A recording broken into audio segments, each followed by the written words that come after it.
Hello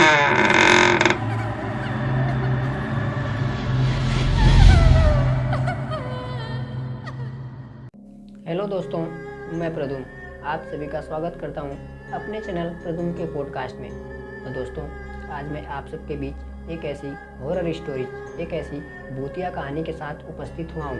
मुझे विश्वास है अगर आप यह कहानी को पूरा सुनते हैं, इस कहानी को पूरा सुनते हैं तो सच में आपको डर का एहसास होने लगेगा। तो चलिए आपका ज़्यादा समय न लेते हुए इस कहानी को शुरू करते हैं। और हाँ, अगर आपको यह कहानी पसंद आती है, आपको यह कहानी में ज़रा भी इंटरेस्ट आता है, तो आप सब वीडियो को लाइक, चैनल को सब्सक्राइब जरूर करें। तो चलिए आपका ज़्यादा समय न लेते हुए इस कहानी को शुरू करते हैं। तो दोस्तों, यह कहानी एक विजय नाम व्यक्ति की है। वैसे तो वह गांव से बिलोंग करता था। वह गांव में रहा करता था और खेती बाड़ी करके अपना जीवन यापन करता था। उसका जीवन बहुत ही खुशी से और शांतिपूर्ण व्यतीत हो रहा था। वह खेती बाड़ी करके अपना जीवन यापन करता था। उसके परिवार में उसकी एक बूढ़ी माँ और एक बहन थी। पिताजी बचपन में ही स्वर्गवास हो गए थे। गांव में एक बहुत ही मशहूर चर्चा चलती थी। उस गांव में एक भूतिया हवेली थी जिसके आसपास कोई भी जाने की हिम्मत नहीं करता था। कहते थे उस हवेली में जो जाता है वो वापस नहीं आता। विजय इन सब बातों पर बिल्कुल भी विश्वास नहीं करता था। उसे इन सब बातों से कोई मतलब नहीं था। वह खेती करता और अपना जीवन जीता। उसे खेत और अपने परिवार की दिन रात चिंता रहा करती थी। उसके पास कहाँ इतना टाइम था वो सब इन सब फालतू बातों पर विश्वास करे। विजय एक दिन खेत गया था। खेत जाते वक्त उसे खेत में कुछ ऐसा काम आ गया था जिसकी वजह से उसे काफ़ी देर हो गई थी। विजय खेत में ही अपना सारा दिन बिता दिया था। रात को आते आते उसको शाम के लगभग 7 से 7:30 बज चुके थे। रास्ते में ही वह हवेली पड़ती थी। विजय जब हवेली को देखा तो उसे ऐसा महसूस हुआ, उसे ऐसा प्रतीत हुआ जैसे कोई उसे अंदर से बुला रहा हो। उसने तुरंत देखा और उसकी आंखें चौड़ी रह गई। हवेली के मुख्य दरवाजे पर ऐसा लग रहा था जैसे कोई खड़ा है और उसे इशारों में बुला रहा हो। विजय पहले तो पीछे हट गया। उसने इसे अपना वहम मानकर पीछे हटने का और अपने घर जाने का फैसला किया। थोड़ी दूर 2 से 4 कदम चलने के बाद उसे ऐसा लगा नहीं, उसे वहाँ पर जाना चाहिए। विजय ना चाहते हुए भी उस हवेली में जाने का फैसला कर लिया। हवेली का गेट जर्जर हो चुका था। टूटी फूटी लकड़ियाँ और कूड़ेदान बगल में पड़े हुए थे। विजय को आगे पीछे कुछ नहीं दिखा। वह सीधे हवेली के अंदर चला गया। हवेली का दरवाज़ा चरचराते हुए एकदम भयभीत आवाज़ में खुला। विजय अंदर पहुंचा।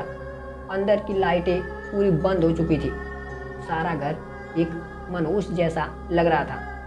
फिर भी विजय को जरा भी डर का एहसास नहीं हुआ। वह अंदर गया और चारों तरफ देखने लगा।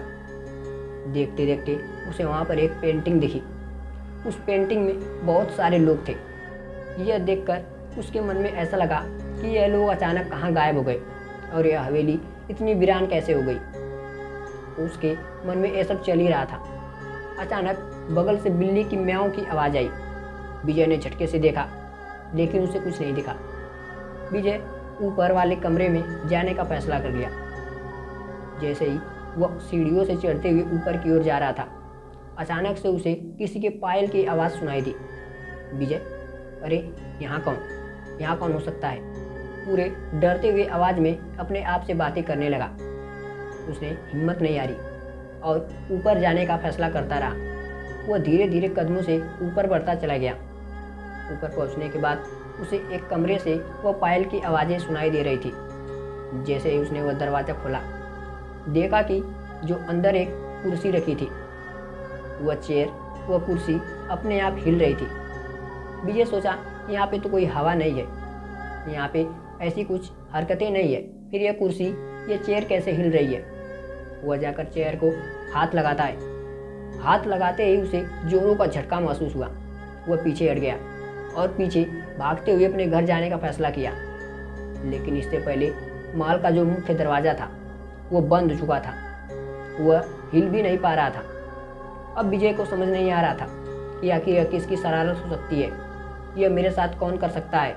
इसके बाद विजय कांपते हुए आवाज़ में बोला, मुझे जाने दो, मुझे छोड़ दो, तुम कौन हो, मेरे साथ यह कौन मजाक कर रहा है। तभी उस हवेली के अंदर एक ऐसी गूंज उठी, एक ऐसी आवाज़ आई जिसे सुनने के बाद विजय के रोंगटे खड़े हो गए। विजय थर थर काँपने लगा, उसके दांतों की किटकिटाहट साफ सुनाई दे रही थी। विजय, आखिर तुम आ ही गए, मैं कब से तुम्हारा इंतजार कर रही थी। वो ऐसे बोल रही थी, ऐसा प्रतीत हो रहा था, विजय को ऐसा लग रहा था जैसे कोई उसका सालों से इंतजार कर रहा हो। विजय कांपती आवाज़ में पूछा, कौन हो तुम मेरा इंतजार क्यों कर रही थी। तभी वह औरत बोली, जो भी यहाँ पे आता है वह कभी लौट कर नहीं जाता, क्या तुमने यह बात गांव में नहीं सुनी थी क्या। तब विजय बोलता है, मैंने सुनी थी पर मुझे विश्वास नहीं था।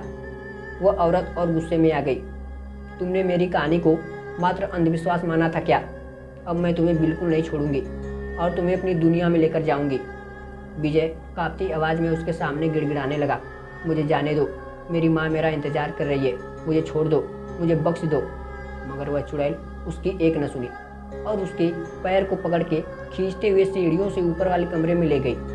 ऊपर वाले कमरे में जाते ही अचानक से दरवाज़ा बंद हो गया और सब कुछ सामान्य और शांत हो गया, जैसे वहाँ पे कुछ हुआ ही ना हो। इस तरह से वह भूतिया हवेली और भी मशहूर हो गई। अगले दिन गांव वालों ने विजय को ढूंढने की पूरी कोशिश की। उसकी माँ ने बोला था, विजय कल गया था खेत में और रात में घर नहीं लौटा। सब लोगों ने हवेली के आसपास जाकर देखा, लेकिन उस हवेली के अंदर जाने की हिम्मत किसी में भी नहीं थी। कोई भी उस हवेली के अंदर नहीं गया और वह हवेली फिर से वीरान और शांत हो गई। कुछ ने तो ये भी कहा कि विजय जरूर हवेली में गया होगा, तभी वह वापस लौटकर हवेली से बाहर नहीं आया। इस तरह से वह गांव और भी इस कहानियों के लिए मशहूर हो गया और धीरे धीरे लोग उस हवेली से कोसों दूर रहने लगे। यह हवेली फिर से वीरान और एक खंडहर के रूप में तब्दील हो गई। तो दोस्तों, यह थी एक छोटी सी हॉरर स्टोरी। तो दोस्तों, यह कहानी अब यहीं पर समाप्त होती है।